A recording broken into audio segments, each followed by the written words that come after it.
नमस्कार विद्यार्थी मित्रांनो, स्वागत आहे तुमच्या सर्वांचं ध्येयाधिकारी स्पर्धा परीक्षा मंच या आपल्या यूट्यूब चॅनलवर। मित्रांनो, आज आपण मुंबई पोलीस भरतीसाठी तसेच पुढे होणाऱ्या पोलीस भरतीसाठी सामान्य ज्ञान या विषयाचा सराव प्रश्नांचा भाग क्रमांक 13 पाहणार आहोत। तर मित्रांनो, मुंबई पोलीस भरतीची लेखी परीक्षा आहे ती 11 आणि 12 जानेवारीला होऊ शकते। त्यामुळे जर तुम्ही पोलीस भरतीसाठी त्यातल्या त्यात मुंबई पोलीस भरतीसाठी तयारी करत आहात तर हा व्हिडिओ पूर्ण पहा। तसेच यासारखे आणखी व्हिडिओ आपल्या चॅनलवर आहेत, ते देखील पाहण्यासाठी आपल्या चॅनलला सबस्क्राइब करा आणि व्हिडिओ आवडल्यास व्हिडिओला लाईक करा आणि आपल्या मित्रांसोबत देखील शेअर करा। त्याचबरोबर व्हिडिओमध्ये विचारलेल्या माहितीच्या आधारे आम्ही व्हिडिओच्या शेवटी एक प्रश्न विचारतो। जर तुम्ही व्हिडिओ व्यवस्थित पाहत असाल आणि तुम्हाला व्हिडिओमधून चांगली माहिती मिळत असेल तर शेवटी विचारलेल्या प्रश्नाचं उत्तर द्या। आता वेळ न घालवता सुरुवात करूयात आजच्या प्रश्नांना। प्रश्न क्रमांक 1, वेदांत कॉलेजची स्थापना खालीलपैकी कोणी केली होती? आता या ठिकाणी पहा, वेदांत कॉलेजची स्थापना आहे ते 1925 ला राजा राम मोहन रॉय यांनी केली होती। ठीक आहे, म्हणजे पर्याय 3 आपलं उत्तर आहे। त्याचबरोबर मित्रांनो, त्यांनी 1822 ला हिंदू कॉलेज आणि 1825 ला महापाठशाला यांच्या स्थापनेमध्ये देखील सहभाग दाखवला होता। ठीक आहे, त्यासोबतच त्यांनी ब्राह्मो समाजाची स्थापना देखील केली होती आणि आत्मीय सभेची स्थापना देखील केली होती। ठीक आहे, प्रश्न क्रमांक 2, महाराष्ट्रामध्ये एकूण प्रशासकीय विभाग किती आहेत? मित्रांनो, महाराष्ट्रामध्ये प्रादेशिक विभाग 5 आणि प्रशासकीय विभाग 6 आहेत। ठीक आहे, म्हणजे आपलं उत्तर काय? पर्याय 2 6। 6 कोणकोणते?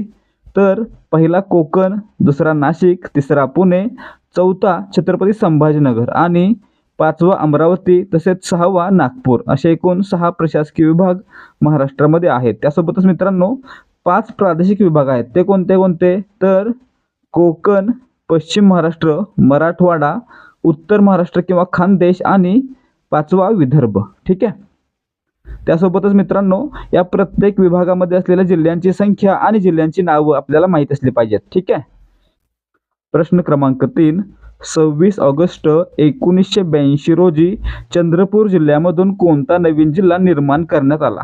आता आपण पाहिलेलं होतं की 1960 ला जेव्हा महाराष्ट्र स्थापन झाला किंवा स्वतंत्र झाला त्यावेळी महाराष्ट्रामध्ये 26 जिल्हे होते आणि आता किती आहेत? 36 आहेत। म्हणजेच मित्रांनो तेव्हापासून आतापर्यंत एकूण 10 नवीन जिल्हे बनलेले आहेत।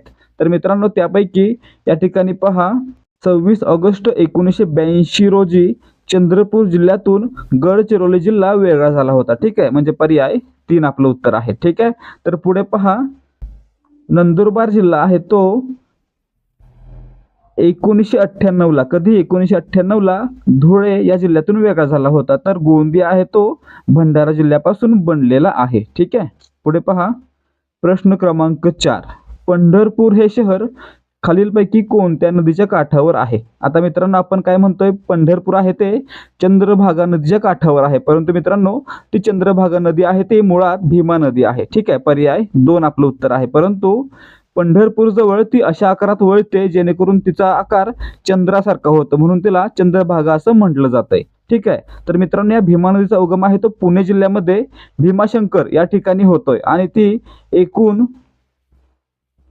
860 किलोमीटर वाहते। 860 किलोमीटर वाहते, त्यापैकी 451 किलोमीटर ती महाराष्ट्रातून वाहते। ठीक आहे, पुढे पहा, प्रश्न क्रमांक 5, मोडक सागर धरण खालीलपैकी कोणत्या जिल्ह्यामध्ये आहे? आता या ठिकाणी पहा, मोडक सागर धरण कोणत्या नदीवर आहे? हे आहे वैतरणा नदीवर आणि मित्रांनो वैतरणा नदी वाहते ठाणे आणि पालघर जिल्ह्यातून, नाशिकमध्ये उगम पावते आणि ठाणे पालघर जिल्ह्यातून वाहते आणि अरबी समुद्राला मिळते। तर मित्रांनो या ठिकाणी वैतरणा नदीवर असलेलं मोडक सागर धरण आहे ते ठाणे जिल्ह्यामध्ये आहे। ठीक आहे, म्हणजे पर्याय 4 आपलं उत्तर आहे। प्रश्न क्रमांक 6, हापूस आंब्यासाठी प्रसिद्ध असलेला जिल्हा कोणता आहे? आता या ठिकाणी आपण देवगडचा हापूस ऐकला असेल, सिंधुदुर्ग मधून येतोय, परंतु इतर प्रकारचे हापूस आहेत ते मोठ्या प्रमाणावर रत्नागिरी जिल्ह्यामध्ये होतात, म्हणून या ठिकाणी आपलं उत्तर काय असलं पाहिजे? हापूस आंब्यासाठी रत्नागिरी हा जिल्हा प्रसिद्ध आहे, पर्याय 3। ठीक आहे, प्रश्न क्रमांक 7, फणसाड हे महाराष्ट्रामध्ये अभयारण्य कोणत्या जिल्ह्यात आहे? आता या ठिकाणी पहा, फणसाड अभयारण्य याची स्थापना आहे ती 1986 साली, कधी? 1986 साली करण्यात आली होती आणि हे महाराष्ट्रातील रायगड या जिल्ह्यामध्ये आहे। ठीक आहे, पर्याय 2 आपलं उत्तर आहे। हे रायगडमधील मुरुड आणि रोहा या तालुक्यामध्ये आहे। ठीक आहे, प्रश्न क्रमांक 8, एलिफंटा व घारापुरी लेणी कोणत्या जिल्ह्यामध्ये आहेत? आता या ठिकाणी पहा, एलिफंटा आणि घारापुरी आपण काय म्हणतोय, मुंबई जवळ आहेत, कारण मुंबईपासून ती फक्त 10 ते 15 किलोमीटरच्या दरम्यानच आहेत.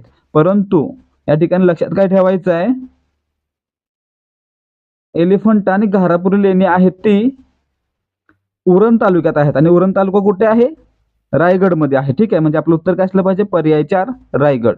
एलिफंटा व घारापुरी लेणी मुंबई जवळ आहेत, परंतु जिल्हा कोणता येतो? रायगड. विद्यार्थी मित्रांनो, ज्याप्रमाणे आपण पोलीस भरतीचे प्रश्न पाहत आहोत, त्याच प्रकारचं स्पष्टीकरण आणि त्याच प्रकारचे प्रश्न स्वतः वेळ लावून सोडवण्यासाठी आपल्याकडे एक टेस्ट सिरीज देखील आहे, ज्यामध्ये आपण फक्त 25 रुपयांमध्ये 10 प्रश्नपत्रिका तुम्हाला देत आहोत. तर मित्रांनो, यामध्ये प्रत्येक प्रश्नाचं पूर्ण स्पष्टीकरण आपल्याला पाहायला मिळेल. त्याचबरोबर ज्या प्रकारे आपण या ठिकाणी सांगत आहोत, पूर्ण माहिती देत आहोत, त्याच प्रकारची माहिती आपल्या बोलीभाषेमध्ये आपण त्या प्रश्नपत्रिका सिरीजमध्ये दिलेली आहे. त्यामुळे जर तुमचा पेपर अजून झालेला नाहीये किंवा तुम्ही पुढच्या भरतीसाठी तयारी करत आहात, तर फक्त 25 रुपयांमध्ये 10 प्रश्नपत्रिका मिळवण्याची संधी आम्ही तुमच्यासाठी घेऊन आलो आहोत. यासाठी तुम्हाला काय करायचं आहे, तर डिस्क्रिप्शनमध्ये दिलेल्या लिंकवरून आम्हाला टेलिग्रामवर मेसेज करायचा आहे, आणि मेसेज केल्यानंतर तुम्हाला आमच्याकडून डेमो प्रश्नपत्रिका अगदी फ्री दिली जाईल. त्याचबरोबर जर तुम्हाला डेमो प्रश्नपत्रिका योग्य वाटली आणि याच प्रकारचे प्रश्न येतात असं वाटलं, तर तुम्ही फक्त 25 रुपयांमध्ये 10 प्रश्नपत्रिका खरेदी करू शकता. लिंक डिस्क्रिप्शनमध्ये देण्यात आलेली आहे. प्रश्न क्रमांक 9, दादासाहेब फाळके पुरस्काराची सुरुवात कधीपासून झालेली आहे? आता या ठिकाणी पहा, दादासाहेब फाळके पुरस्काराची सुरुवात आहे ती दादासाहेब फाळके यांच्या जन्मशताब्दी वर्षानिमित्त 1969ला करण्यात आली होती. ठीक आहे, म्हणजे पर्याय 4 आपलं उत्तर आहे. तर मित्रांनो, सुरुवातीला यामध्ये ढाल आणि एक ठराविक रक्कम, ढाल, शाल आणि ठराविक रक्कम पुरस्कार म्हणून दिली जात होती. कधी? 1969 पासून. त्यानंतर पुढे मित्रांनो 1973 पासून दादासाहेब फाळके पुरस्काराअंतर्गत सुवर्ण कमळ, शाल आणि ठराविक रक्कम दिली जाते. ठीक आहे. तर मित्रांनो, मला सांगायचं आहे तुम्ही की दादासाहेब फाळके पुरस्काराची सध्याची रक्कम किती आहे, कारण सुरुवातीला 1969ला ही रक्कम होती 11,000, 1973ला झाली 20,000, 1977ला झाली 40,000 आणि 1982ला झाली 1,00,000. ठीक आहे. त्यानंतर आतापर्यंत ती खूप वेळा बदलली आहे, त्यामुळे सध्या किती आहे तुम्ही मला कमेंट करून सांगायचं आहे. ठीक आहे. प्रश्न क्रमांक 10, काझीरंगा नॅशनल पार्क कोणत्या राज्यात आहे? मित्रांनो, काझीरंगा नॅशनल पार्क याला अभयारण्याचा दर्जा किंवा राष्ट्रीय उद्यानाचा दर्जा आहे तो 1974 साली देण्यात आला. कधी? 1974 साली. आणि हे आहे ते आसाममध्ये आहे. ठीक आहे, पर्याय 3 आपलं उत्तर आहे. तर हे काझीरंगा नॅशनल पार्क, काझीरंगा राष्ट्रीय उद्यान आहे ते एक शिंगी गेंड्यासाठी प्रसिद्ध आहे. हे देखील लक्षात ठेवा, यावर प्रश्न येणार आहे. प्रश्न क्रमांक 11, जिम कॉर्बेट नॅशनल पार्क कोणत्या राज्यात आहे? आता या ठिकाणी पहा, जिम कॉर्बेट नॅशनल पार्क याची स्थापना आहे ती 1936ला हेली नॅशनल पार्क या नावानं झाली होती.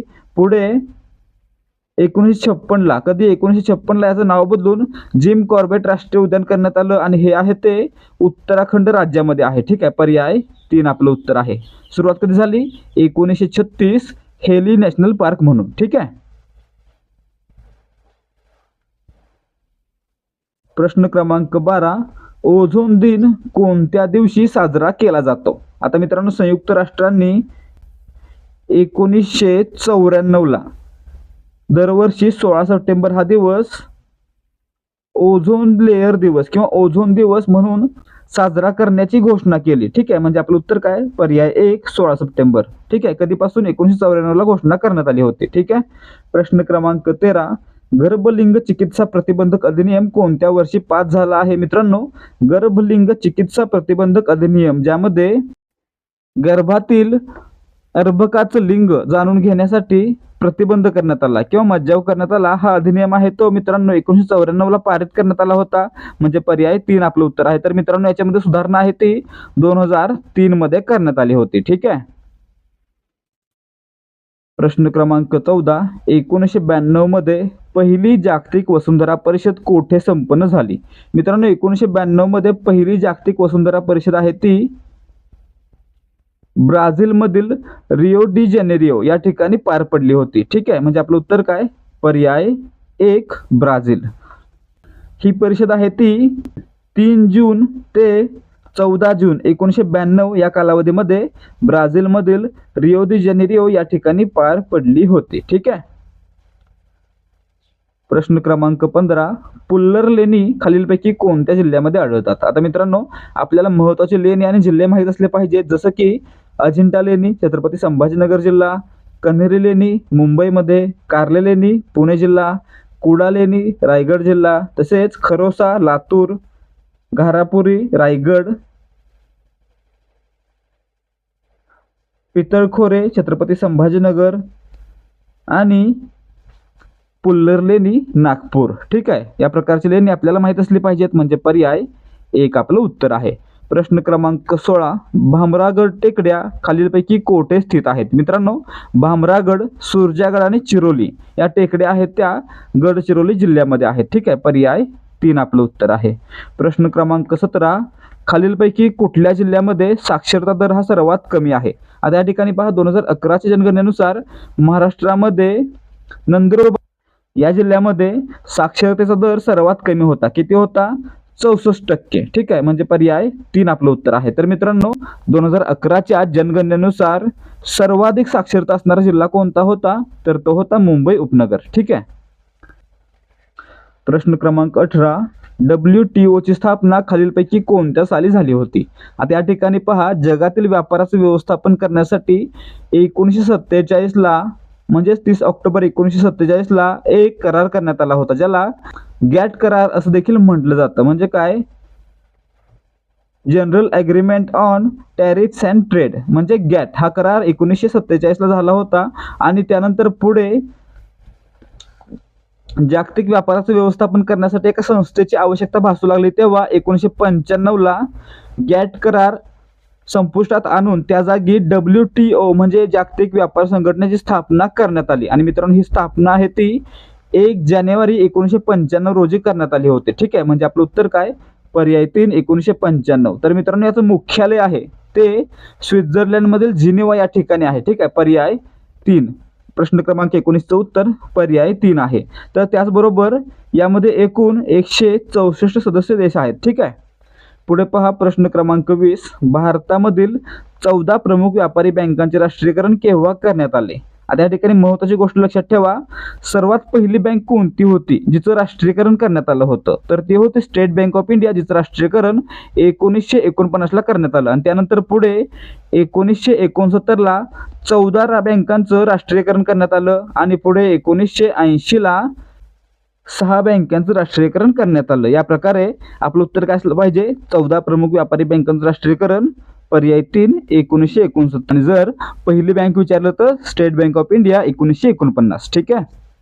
त्याचबरोबर विद्यार्थी मित्रांनो, जर तुम्हाला मराठी व्याकरण, सामाजिक ज्ञान या विषयाचे सराव प्रश्न क्विज मार्फत सोडवायचे आहेत आणि सराव करायचा आहे, तर तुम्ही डिस्क्रिप्शन मध्ये दिलेल्या लिंकवरून आपलं टेलिग्राम चॅनल जॉईन करा. आपल्या टेलिग्राम चॅनलवर दररोज सामान्य ज्ञान, मराठी व्याकरण यासारख्या विषयांचे 50 ते 100 सराव प्रश्न अभ्यासासाठी दिले जातात. त्यामुळे जर तुम्हाला पोलीस भरती आणि इतर स्पर्धा परीक्षांचा अभ्यास प्रश्नोत्तरांच्या माध्यमातून करायचा आहे, त्यासाठी प्रश्नोत्तरे सोडवायचे आहेत, तर तुम्ही देहाधिकारी स्पर्धा परीक्षा मंचचं टेलिग्राम चॅनल जॉईन करा. टेलिग्राम चॅनलची लिंक डिस्क्रिप्शन मध्ये दिलेली आहे. प्रश्न क्रमांक 21, भारतातील पवन ऊर्जा क्षेत्रामध्ये खालीलपैकी अग्रेसर राज्य कोणते आहे? आता मित्रांनो, पवन ऊर्जा निर्मितीमध्ये भारतातील सर्वात मोठं, सर्वात आघाडीचं राज्य आहे तमिळनाडू. ठीक आहे. म्हणजे पर्याय 2 आपलं उत्तर आहे. पुढे पहा, प्रश्न क्रमांक 22, द नेम ऑफ पीपल हे पुस्तक खालीलपैकी कोणी लिहिले आहे? मित्रांनो, हे पुस्तक आहे ते KR नारायण यांनी लिहिलेलं आहे. ठीक आहे. म्हणजे पर्याय 1 आपलं उत्तर आहे. प्रश्न क्रमांक 23, भूतान या देशाला भारताच्या किती राज्यांच्या सीमा जोडतात? आता मित्रांनो, भूतान, नेपाळ, बांगलादेश हे भारताचे महत्त्वाचे उत्तर पूर्वेकडील महत्त्वाचे शेजारील देश आहेत. त्यामुळे यांच्यासोबत जोडले गेलेले राज्य आपल्याला माहिती असले पाहिजेत. भूतान सोबत एकूण 4 राज्यांच्या सीमा जोडल्या जातात. कोणत्या कोणत्या? पहिलं तर सिक्कीम, त्याच्यानंतर त्याच्या खाली असलेलं पश्चिम बंगाल, त्याच्यानंतर आसाम आणि त्याच्यानंतर अरुणाचल प्रदेश. ठीक आहे. या प्रकारे या ठिकाणी 4 मध्ये भूतान आहे. ठीक आहे. म्हणजे आपलं उत्तर काय असलं पाहिजे? पर्याय 3 4 राज्यांच्या सीमा या भूतानशी जोडल्या जातात. तर मित्रांनो, नेपाळ सोबत 5 राज्यांच्या सीमा जोडल्या जातात. कोणत्या कोणत्या? तर त्या आहेत उत्तराखंड, उत्तर प्रदेश, बिहार, सिक्कीम आणि पश्चिम बंगाल. ठीक आहे, ही 5 राज्य आहेत ती नेपाळशी जोडली जातात. आणि मित्रांनो बांगलादेशशी जोडली जाणारी राज्य कोणती आहेत, तर ती आहेत पश्चिम बंगाल, मिझोरम, मेघालय, त्रिपुरा आणि आसाम. ठीक आहे, बांगलादेशसोबत देखील 5 राज्य जोडली जात आहेत. प्रश्न क्रमांक 24, भारतामध्ये होम रूल चळवळ कोणी सुरू केली? मित्रांनो होम रूल चळवळ म्हणजे काय, तर स्वतःचे राज्य स्वतः चालवण्यासाठी उभारण्यात आलेला लढा. तर मित्रांनो हा लढा होता किंवा ही चळवळ होती ती सुरुवातीला आयर्लंड देशामध्ये सुरू झाली होती. आणि याची संकल्पना आहे भारतामध्ये सर्वात पहिल्यांदा 1915 साली ॲनी बेझंट यांनी मांडली होती. आणि मित्रांनो सर्वात पहिल्यांदा त्याचा अंमल कोणी केला होता, लोकमान्य टिळक यांनी. ठीक आहे, तो कुठे केला होता, पुणे या ठिकाणी. तर मित्रांनो त्यासोबतच ॲनी बेझंट यांनी मद्रासमध्ये होम रूल चळवळ सुरू केली होती. म्हणजे आपलं उत्तर या ठिकाणी काय असणार आहे, या चौघांपैकी कोणी सुरू केली होती, ॲनी बेझंट यांनी. पर्याय 1. या आयरिश वंशाच्या समाजसुधारक महिला होत्या. ठीक आहे. प्रश्न क्रमांक 25, भारतीय राज्यघटना समितीची पहिली बैठक कधी झाली? आता या ठिकाणी आपण पाहिलेलं होतं भारतीय राज्यघटनेसाठी स्थापन करण्यात आलेल्या समितीची पहिली बैठक आहे ती 9 डिसेंबर 1946 रोजी आणि दुसरी बैठक आहे ती 11 डिसेंबर 1946 रोजी पार पडली होती. तर मित्रांनो याचं उत्तर काय आहे मग, पर्याय 3, 9 डिसेंबर 1946. तर मित्रांनो या बैठकीचे अध्यक्ष कोण होते, संविधान सभेचे तात्पुरते अध्यक्ष सच्चिदानंद सिन्हा. ठीक आहे. प्रश्न क्रमांक 26, धन विधेयक सर्वप्रथम टिंबटिंबमध्ये मांडतात. आता मित्रांनो भारतीय राज्यघटनेमध्ये कलम 110 अन्वये धन विधेयक मांडलं जातं. त्यासोबतच मित्रांनो धन विधेयक आहे ते राष्ट्रपतींच्या पूर्व परवानगीनं मांडलं जातं किंवा पूर्व संमतीनं मांडलं जातं. तसेच हे सर्वात पहिल्यांदा लोकसभेत मांडण्याची प्रथा आहे. ठीक आहे, आणि हे लोकसभेकडूनच मंजूर करून घेणं आवश्यक आहे, कारण राज्यसभा फक्त हे मंजूर करू शकते किंवा यावर गप्प राहू शकते, यावर कोणत्याही प्रकारचा आक्षेप घेऊ शकत नाहीये. त्यामुळे आपलं उत्तर काय असलं पाहिजे, धन विधेयक हे नेहमी प्रथम लोकसभेतच मांडलं जातं. पर्याय 1. त्यासोबतच मित्रांनो राज्यसभेमध्ये जर हे पाठवलं गेलं तर ते राज्यसभेमध्ये मंजूर होणं आवश्यक नाही. जर राज्यसभेनं ते 14 दिवसांपेक्षा अधिक राखून ठेवलं तर ते आपोआप संमत झालं असं मानण्यात येतं. तसेच राष्ट्रपतींची परवानगी यासाठी आवश्यक नसते किंवा राष्ट्रपतींच्या स्वाक्षरीनं हे धन विधेयक मंजूर होत नाही, कारण राष्ट्रपतींच्या परवानगीनंच हे मांडण्यात आलेलं असते. ठीक आहे. प्रश्न क्रमांक 27, राष्ट्रपती राज्यसभेवर किती सभासद नियुक्त करतात? आता मित्रांनो राष्ट्रपती आहेत ते राज्यसभेवर काही सदस्यांची, जे की तज्ज्ञ व्यक्ती आहेत त्यांची नियुक्ती राज्यसभेचे सभासद म्हणून करू शकतात. परंतु मित्रांनो या ठिकाणी महत्त्वाची गोष्ट पहा, राज्यसभेची सदस्य संख्या किती आहे, 250. त्यापैकी 238 आहेत ते निवडून येतात आणि 12ची नियुक्ती आहे ते राष्ट्रपतींद्वारे केली जाते. ठीक आहे, म्हणजे आपलं उत्तर काय, पर्याय 1, 12. एकूण सदस्य किती, 250. निवडून येणारे किती, 238 आणि नामनिर्देशित किती, 12. ठीक आहे.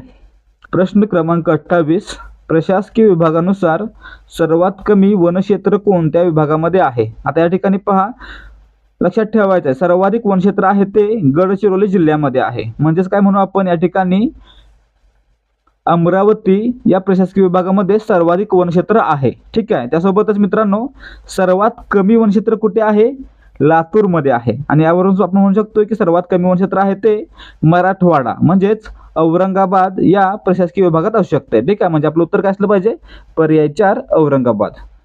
या ठिकाणी छत्रपती संभाजीनगर किंवा मराठवाडा असं म्हणा. ठीक आहे. प्रश्न क्रमांक 29, महाराष्ट्रामध्ये एकूण क्षेत्रफळाच्या सुमारे किती टक्के क्षेत्र गोदावरी खोऱ्याने व्यापलेले आहे? गोदावरी हे महाराष्ट्रातील सर्वात मोठं नदीखोरं आहे आणि यानं महाराष्ट्राचं सुमारे 49.5% क्षेत्र व्यापलेलं आहे. ठीक आहे, म्हणजे आपण काय म्हणूया, 49 म्हणूया राऊंड फिगर. ठीक आहे, पर्याय 2 आपलं उत्तर आहे. तर मित्रांनो त्या पाठोपाठ गोदावरी पाठोपाठ दुसऱ्या क्रमांकाचं खोरं आहे कृष्णा भीमा खोरं. यानं एकूण 22.6% क्षेत्र व्यापलेलं आहे. त्याच्या पाठोपाठ आहे तापी पूर्णा खोरं, ज्यानं 17.6% क्षेत्र व्यापलेलं आहे. आणि त्याच्यानंतर कोकणातील नद्यांचा प्रदेश आहे ज्याने एकूण 10.7% क्षेत्र व्यापलेलं आहे. ठीक आहे. प्रश्न क्रमांक 30, खालीलपैकी कोणत्या राज्यामध्ये पंचायत राज व्यवस्था अस्तित्वात नाही? आता या ठिकाणी पहा मित्रांनो, भारतातील 3 राज्य लक्षात ठेवा नागालँड, मेघालय आणि मिझोरम या 3 राज्यामध्ये पंचायत राज व्यवस्था अस्तित्वात नाही आणि त्यापैकी कोणतं पर्यायामध्ये आलेलं आहे? नागालँड, म्हणजे पर्याय 3 आपलं उत्तर आहे. ठीक आहे. प्रश्न क्रमांक 31, महर्षी कर्वे यांनी 1944 मध्ये कशाची स्थापना केली? मित्रांनो, महर्षी कर्वे यांनी 1944 मध्ये भारतीय समता संघ याची स्थापना केली होती. ठीक आहे, म्हणजे पर्याय 3 आपलं उत्तर आहे. ठीक आहे. आणि याची स्थापना कशासाठी करण्यात आली होती? तर जातीवाद आणि अस्पृश्यता नष्ट करण्यासाठी. त्यासोबतच महत्त्वाच्या गोष्टी लक्षात ठेवा, 1908 ला महर्षी कर्वे म्हणजे कोण? महर्षी धोंडो केशव कर्वे यांनी निष्काम कर्म मठ 1908 ला निष्काम कर्म मठाची स्थापना केली होती. त्यानंतर 1948 ला जाती निर्मूलन संस्थेची स्थापना केली होती. ठीक आहे. प्रश्न क्रमांक 32, फायकोलॉजी मध्ये कशाचा अभ्यास केला जातो? मित्रांनो, फायको म्हणजे काय? शैवाल, म्हणजेच काय? अलगी. आणि यामध्ये शैवालाचा अभ्यास केला जातोय, म्हणजे पर्याय 2 आपलं उत्तर आहे. म्युकरचा अभ्यास म्हणजे बुरशीचा अभ्यास करणारं शास्त्र कोणतं? मायकोलॉजी. आणि फुलांचा अभ्यास करणारं शास्त्र फ्लोरिकल्चर. ठीक आहे. प्रश्न क्रमांक 33, पहिले महायुद्ध खालीलपैकी कोणत्या वर्षी सुरू झाले होते? आता मित्रांनो, पहिलं महायुद्ध 1914 ला सुरू झालं होतं. ठीक आहे, पर्याय 3 आपलं उत्तर आहे. का सुरू झालं होतं? कारण ऑस्ट्रियाचा जो युवराज होता त्याची हत्या सर्बिया या देशामध्ये झाली होती आणि त्यामुळेच ऑस्ट्रियानं सर्बिया विरुद्ध युद्ध पुकारलं होतं आणि त्यामध्ये इतर देश सहभागी झाल्यामुळे याचं रूपांतर आहे ते महायुद्धामध्ये झालं होतं. आणि मित्रांनो, हे महायुद्ध आहे ते 1919च्या व्हर्सायच्या तहापर्यंत चाललं होतं. ठीक आहे, म्हणजे 1919 ला हे युद्ध संपलं. काय म्हणायचंय मग? पहिल्या महायुद्धाचा कालावधी 1914 ते 1919. सुरुवात झाली ऑस्ट्रियन युवराजाच्या हत्येनं आणि शेवट झाला व्हर्सायच्या तहानं. ठीक आहे. प्रश्न क्रमांक 34, 6 एप्रिल 1930 रोजी गांधीजींनी टिंबटिंब येथे मिठाचा कायदा मोडला. आता मित्रांनो, या ठिकाणी पहा, मिठाचा कायदा मोडण्यासाठी महात्मा गांधींनी 12 मार्च 1930 रोजी एक यात्रा सुरू केली. कुठून सुरू केली? साबरमतीतून. आणि ते कुठे गेले? तर ते 6 मार्च 1930 पर्यंत दांडी या ठिकाणी पोहोचले आणि या ठिकाणी मीठ उचलून मिठाचा कायदा मोडला, म्हणजेच सविनय कायदेभंगाच्या चळवळीला सुरुवात केली. ठीक आहे, म्हणजे आपलं उत्तर काय? कायदा कुठे मोडला? शेवट कुठे झाला होता? 6 एप्रिल 1930 ला. मीठ उचललं कोणत्या ठिकाणी? दांडी या ठिकाणी, म्हणजे पर्याय 1 आपलं उत्तर आहे. तर मित्रांनो, प्रश्न येऊ शकतो की दांडी यात्रेची सुरुवात कोणत्या ठिकाणावरून झाली होती? कुठे झाली होती? साबरमती. कधी? 12 मार्च रोजी. ठीक आहे. प्रश्न क्रमांक 35, राष्ट्रीय सभेचे ग्रामीण भागातील पहिले अधिवेशन 1936 साली कोठे भरले होते? आता या ठिकाणी पहा, राष्ट्रीय काँग्रेसचं पहिलं ग्रामीण अधिवेशन आहे ते 1936 ला जळगाव जिल्ह्यातील फैजपूर या ठिकाणी भरलं होतं. ठीक आहे, म्हणजे आपलं उत्तर काय? पर्याय 2 फैजपूर. तर मित्रांनो, हे राष्ट्रीय काँग्रेसचं 50वे अधिवेशन होतं आणि याचं अध्यक्षपद भूषवलं होतं पंडित जवाहरलाल नेहरू. ठीक आहे, का लक्षात ठेवायचं आहे? काय लक्षात ठेवायचं आणि का लक्षात ठेवायचं आहे? तर या ठिकाणी पहा, पहिलं ग्रामीण अधिवेशन, ठीक आहे, आणि 50वे राष्ट्रीय काँग्रेसचं अधिवेशन, तसेच पंडित नेहरूंनी अध्यक्षपद भूषवलेलं अधिवेशन, म्हणून फैजपूर अधिवेशन 1936 साली लक्षात ठेवायचं आहे. ठीक आहे. प्रश्न क्रमांक 36, इंडियन नॅशनल आर्मीची स्थापना खालीलपैकी कोणी केली? मित्रांनो, इंडियन नॅशनल आर्मी याची स्थापना आहे ती नेताजी सुभाषचंद्र बोस यांनी केली होती. ठीक आहे, म्हणजे पर्याय 1 आपलं उत्तर आहे. काय लक्षात ठेवायचं आहे? इंडियन नॅशनल आर्मी स्थापना नेताजी सुभाषचंद्र बोस 1942 ते 1945. ठीक आहे, या कालावधीमध्ये ही आर्मी सुरू होती. तर मित्रांनो, यासंबंधी महत्त्वाची नावं लक्षात ठेवा. पहिलं नाव आहे नेताजी सुभाषचंद्र बोस सेनापती, दुसरं जनरल जगन्नाथराव भोसले, तिसरं जनरल मोहन सिंग, चौथं मेजर जनरल MZ कियानी, पाचवं मेजर जनरल शाहनवाज खान, सहावं कर्नल PK सहगल, सातवं कर्नल शौकत मलिक आणि आठवं आणि सर्वात महत्त्वाचं कॅप्टन लक्ष्मी सहगल या होत्या महिला दलाच्या प्रमुख. ठीक आहे. प्रश्न क्रमांक 37, आणीबाणीमध्ये लोकसभेचा कार्यकाळ एका वेळी किती वर्षांनी वाढवता येतो? आता मित्रांनो, राष्ट्रपती आहेत ते भारतीय राज्यघटनेच्या कलम 352 अन्वये आणीबाणी जाहीर करू शकतात. ठीक आहे, आणि त्यानुसार 30 दिवसांच्या आतमध्ये संसदेद्वारे या आणीबाणीला मंजुरी देणं आवश्यक असतं. ठीक आहे. त्यानंतर आणीबाणी आहे ती 6 महिन्यांच्या काळासाठी असते. त्यानंतर पुढे ती संसदेच्या मंजुरीने आणखी 6 वर्ष वाढवता येते. त्याचप्रकारे मित्रांनो, हे झालं आणीबाणीबद्दल. आता लोकसभेबद्दल विचारलेलं आहे. लोकसभेचा कार्यकाल आहे तो एका वेळी 1 वर्षांनी वाढवता येतो. ठीक आहे, लक्षात ठेवा, एका वेळी 1 वर्षांनी वाढवता येतो. परंतु जर त्या अगोदर आणीबाणी संपली, ठीक आहे, आणीबाणी नष्ट झाली किंवा संपुष्ट झाली, तर त्यानंतर लोकसभेचा कार्यकाल आहे तो 6 महिने राहतो. ठीक आहे, मग या ठिकाणी आपलं उत्तर काय असलं पाहिजे? आणीबाणीच्या काळामध्ये लोकसभेचा कार्यकाल आहे तो एका वेळी 1 वर्षांना वाढवता येतो. ठीक आहे, म्हणजे पर्याय 1 आपलं उत्तर आहे. आता या ठिकाणी आणीबाणीचे प्रकार किती आहेत? पहिली आहे राष्ट्रीय आणीबाणी, कलम 352. दुसरी आहे राष्ट्रपती राजवट, कलम 356. आणि तिसरी आहे आर्थिक आणीबाणी, कलम 360. तर मित्रांनो, आतापर्यंत भारतामध्ये 3 वेळा राष्ट्रीय आणीबाणी लागू करण्यात आली असं आपण म्हणू शकतो. पहिल्यांदा भारत चीन युद्ध 1962, दुसऱ्यांदा भारत पाकिस्तान युद्ध 1971, ज्यामध्ये आपण बांगलादेश स्वतंत्र निर्माण करून दिला होता, आणि त्यानंतर तिसऱ्यांदा 1975 जी आणीबाणी इंदिरा गांधी यांनी घोषित केली होती. ठीक आहे, इंदिरा गांधी सरकारनं घोषित केली होती, राष्ट्रपती वेगळे होते. ठीक आहे, प्रश्न क्रमांक 38, अंदमान आणि निकोबार बेटे खालीलपैकी कोणत्या उच्च न्यायालयाच्या अधिकार क्षेत्रात येतात? आता मित्रांनो, भारतामध्ये काही राज्यांना आणि काही केंद्रशासित प्रदेशांना त्यांचे स्वतःची उच्च न्यायालये नाहीत. त्यापैकी आहेत अंदमान निकोबार, तसेच लक्षद्वीप, दादरा नगर हवेली आणि पुदुच्चेरी. या चारींना स्वतःच उच्च न्यायालय नाही. तर मित्रांनो, अंदमान निकोबार बेटांचा कारभार आहे तो कलकत्ता उच्च न्यायालयाअंतर्गत चालतो. ठीक आहे, म्हणजे आपलं उत्तर काय? पर्याय 1 कलकत्ता. दादरा आणि नगर हवेलीचा कारभार आहे तो मुंबई उच्च न्यायालयाअंतर्गत चालतो. तसेच लक्षद्वीपचा कारभार आहे तो केरळ उच्च न्यायालयाअंतर्गत चालतो. आणि सर्वात शेवटी पुदुच्चेरीचा कारभार आहे तो तमिळनाडू उच्च न्यायालयाअंतर्गत चालतो. ठीक आहे, लक्षात काय ठेवायचं? अंदमान निकोबार कोलकाता, दादरा नगर हवेली मुंबई, लक्षद्वीप केरळ आणि पुदुच्चेरी तमिळनाडू किंवा चेन्नई उच्च न्यायालय. ठीक आहे. प्रश्न क्रमांक 39, राज्य विधिमंडळाचे वरिष्ठ सभागृह कोणते आहे? आता मित्रांनो, राज्य विधिमंडळाचे वरिष्ठ सभागृह कोणते असतं? विधान परिषद. ठीक आहे, पर्याय 2 आपलं उत्तर आहे. आणि सध्या मित्रांनो, भारतातील फक्त 6 राज्यांमध्ये विधान परिषद आहे. कोणत्या कोणत्या? आंध्र प्रदेश, तेलंगणा, उत्तर प्रदेश, बिहार, महाराष्ट्र, कर्नाटक. ठीक आहे, कोणते कोणते? आंध्र प्रदेश, तेलंगणा, उत्तर प्रदेश, बिहार, महाराष्ट्र, कर्नाटक या 6 राज्यामध्ये विधान परिषद आहे. तर मित्रांनो, यापैकी सर्वाधिक सदस्य संख्या आहे ती कोणत्या राज्यामध्ये आहे? सर्वाधिक सदस्य संख्या आहे ती उत्तर प्रदेशमध्ये आहे. किती? 100. ठीक आहे, त्याचबरोबर सर्वात कमी कोणत्या राज्यामध्ये आहे? तेलंगणामध्ये. किती आहे? 40. कारण आपण पाहिलं होतं की विधानसभेची सदस्य संख्या किती असू शकते? कमीत कमी 40 ते जास्तीत जास्त त्या सभागृहाच्या 1/3. ठीक आहे.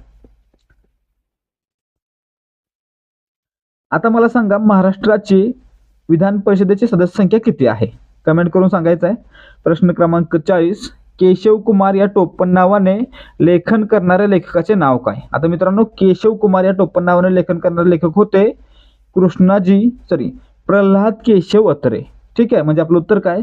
पर्याय 3 प्र के अत्रे. तर मित्रांनो, यांनी सुरुवातीला मकरंद आणि नंतर केशव कुमार या नावाने लेखन केलेलं आहे. ठीक आहे. कृष्णाजी केशव दामले यांचं टोपण नाव काय होतं? केशव सूत. राम गणेश गडकरी यांचं टोपण नाव काय होतं? बाळकराम आणि गोविंदाग्रज. आणि विवा शिरवाडकर कुसुमाग्रज. ठीक आहे. प्रश्न क्रमांक 41, आंतरराष्ट्रीय बाल कामगार विरोधी दिवस कधी साजरा केला जातो? आता या ठिकाणी पहा, आंतरराष्ट्रीय बाल कामगार विरोधी दिवस आहे तो आंतरराष्ट्रीय कामगार संघटनेने 12 जून 2002 रोजी पहिल्यांदा साजरा केला होता. ठीक आहे. आणि त्यामुळे आपण काय म्हणू शकतोय? दरवर्षी 12 जूनला आंतरराष्ट्रीय बाल कामगार विरोधी दिवस साजरा केला जातो. पर्याय 1 आपलं उत्तर आहे. कोणाकडून सुरुवात झाली होती? आंतरराष्ट्रीय कामगार संघटना, वर्ष 2002. ठीक आहे. प्रश्न क्रमांक 42, सियाचीन ग्लेशियर हे कोणत्या राज्यात आहे? मित्रांनो, सियाचीन ग्लेशियर म्हणजे काय? हिमनदी. हिमनदी कुठे आहे? सियाचीन हिमनदी आहे ती जम्मू काश्मीरमध्ये आहे. ठीक आहे, म्हणजे पर्याय 3 आपलं उत्तर आहे. प्रश्न क्रमांक 43, राष्ट्रपती राजवट घटनेच्या कोणत्या कलमानुसार लागू करता येते? आता पहा, राज्यपाल राज्यातील ढासळलेलं सरकार किंवा ढासळलेली परिस्थिती या कारणांनी भारतीय राज्यघटनेच्या कलम 356 अन्वये राज्यामध्ये राष्ट्रपती राजवट लागू करू शकतात. ठीक आहे, म्हणजे आपलं उत्तर काय असलं पाहिजे? कलम कोणतं? कलम 356 पर्याय 1. आणीबाणीचे 3 प्रकार कोणते? पहिला राष्ट्रीय आणीबाणी कलम 352, दुसरा राष्ट्रपती राजवट कलम 356 आणि तिसरा आर्थिक आणीबाणी कलम 360. ठीक आहे. प्रश्न क्रमांक 44, शांतता कोड चालू आहे हे नाटक कोणी लिहिले आहे? मित्रांनो, शांतता कोड चालू आहे भाग 1 आणि 2 ही नाटकं आहेत ती विजय तेंडुलकर यांची आहेत. ठीक आहे, पर्याय 1 आपलं उत्तर आहे.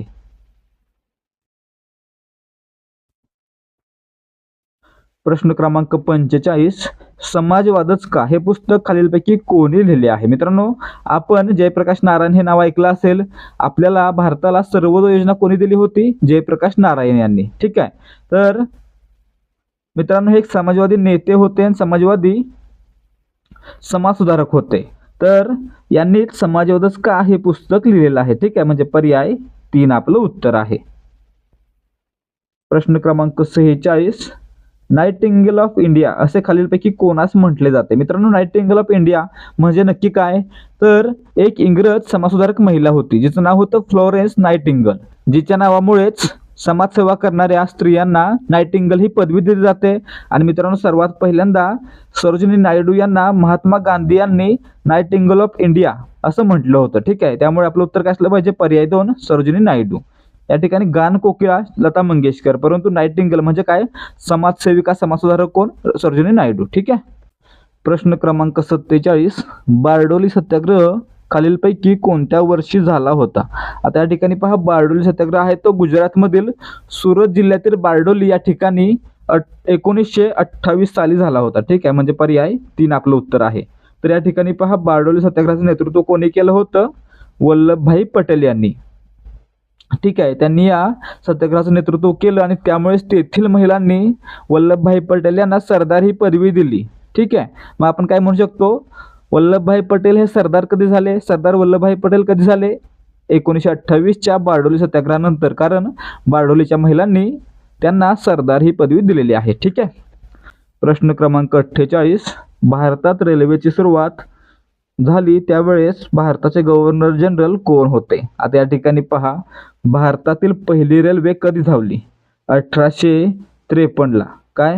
1853ला ठाणे ते मुंबई या दरम्यान भारतातील पहिली रेल्वे धावली आणि त्यावेळी भारताचे गव्हर्नर जनरल होते लॉर्ड डलहौसी. ठीक आहे, पर्याय 1 आपलं उत्तर आहे. तर मित्रांनो, भारतातील पोस्ट खात्याची स्थापना लॉर्ड डलहौसी, भारतातील तार यंत्रणेची सुरुवात लॉर्ड डलहौसी, भारतातील PW खात्याची स्थापना लॉर्ड डलहौसी. ठीक आहे, लक्षात ठेवा. त्यासोबतच मित्रांनो आणखी काय पाहायचं आहे? 1857च्या उठावाचं कारण लॉर्ड डलहौसी. ठीक आहे. प्रश्न क्रमांक 49, पुणे येथे आर्य महिला समाजाची स्थापना कोणी केली? मित्रांनो, पुणे येथे 1882ला. कधी? 1882ला आर्य महिला समाजाची स्थापना आहे ती पंडिता रमाबाई यांनी केली होती, म्हणजे पर्याय 2 आपलं उत्तर आहे. प्रश्न क्रमांक 50, 1887 मध्ये भारतीय राष्ट्रीय सामाजिक परिषद ची स्थापना कोणी केली? आता या ठिकाणी पहा, भारतीय राष्ट्रीय सामाजिक परिषद म्हणजेच इंडियन सोशल कॉन्फरन्स ची स्थापना आहे ती 1887ला महादेव गोविंद रानडे यांनी केली होती. ठीक आहे, म्हणजे आपलं उत्तर काय? पर्याय 2 MG रानडे. तर मित्रांनो, आजसाठी फक्त एवढंच. अपेक्षा आहे की तुम्हाला या व्हिडिओमधील सर्व माहिती समजली असेल आणि व्हिडिओमधील सर्व प्रश्नांचे उत्तर तुम्हाला व्यवस्थित समजले असेल. तर मित्रांनो, जर तुम्हाला याची PDF हवी असेल तर PDF घेण्यासाठी तुम्हाला काय करायचं आहे? तर व्हिडिओ खाली PDF असं कमेंट करायचं आहे. व्हिडिओ खाली 50 कमेंट झाल्या की तुम्हाला PDFची लिंक दिली जाईल. त्यासोबतच मित्रांनो, जर तुमचा अभ्यास व्यवस्थित झाला असेल, सर्व प्रश्नांची उत्तरे व्यवस्थित समजली असतील आणि माहिती देखील व्यवस्थित समजली असेल, तर तुम्ही या विचारलेल्या प्रश्नाचं उत्तर द्या. प्रश्न आहे, कोणत्या वर्षी भारतात पहिली रेल्वे धावली? आता या ठिकाणी आपण आताच पाहिलेलं होतं, त्यामुळे तुम्हाला याचं उत्तर यायलाच पाहिजे. ज्यांना कोणाला उत्तर येतं त्यांनी ते कमेंटमध्ये लिहून सांगा. तर विद्यार्थी मित्रांनो, आजसाठी फक्त एवढंच. अपेक्षा आहे की व्हिडिओमध्ये दिलेली माहिती आणि व्हिडिओमधील सर्व प्रश्नांची उत्तरं तुम्हाला व्यवस्थित समजली असतील. जर तुम्हाला व्हिडिओ आवडला असेल आणि व्हिडिओमधील माहिती समजली असेल तर व्हिडिओला लाईक करा. तसेच आपले जे कोणी मित्रमैत्रिणी पोलीस भरतीसाठी आणि इतर स्पर्धा परीक्षांसाठी तयारी करत आहेत त्यांच्यासोबत देखील हा व्हिडिओ शेअर करा.